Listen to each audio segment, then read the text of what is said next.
Scully receives a message from William, but is she ready to accept it?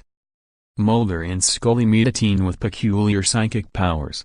Is he actually their son, William? Well, it's taken 20 years, but the X-Files is finally getting into creepypasta. Mulder and Scully are on the trail of Ghouli, a giant monster with rows of teeth and tons of arms, who lures teens to an abandoned ship called Chimera. Subtlety has never been the X-Files' strong suit.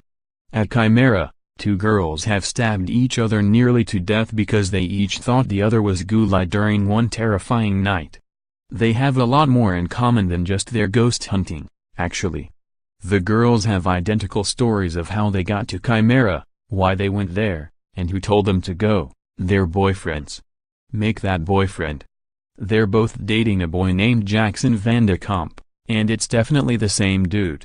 Mulder and Scully go to ask this kid some questions and discover he's living in the house that Scully keeps seeing in her seizure visions. But why would Magic Jackson lure her there at the same moment he seemingly shoots his parents and then himself? This sparks one of the best X-Files tropes, Scully going nuts and Mulder pretending to be the skeptic. Scully's now convinced that this teen is their long-lost son, William, who they've already determined has to have some kind of psychic ability. To Scully, this is teenage William asking his parents to find him. She's devastated when the kid dies, but her hopes get back up when his body disappears from the morgue. He's been faking it. And she's right, this is William. Unfortunately, this isn't going to end up happily ever after. Far from it. Instead of "I want to believe," the episode opened with, "You see what I want you to see." William, not unlike Liam Neeson, has a particular set of skills. He just tends to use his to fool two girls into going out with him at the same time and write killer creepypasta about a demon named Ghouli. We find out via our dear friend Skinner that Scully was the unwilling participant in Project Closed Door, a government experiment dedicated to studying the effects of making human-alien DNA hybrids, aka chimeras. Jackson, aka William, is one of the last remaining subjects of that experiment, and for that, we discover that the two bumbling DOD agents who've been following Mulder around all season are actually attempting to find and kill him.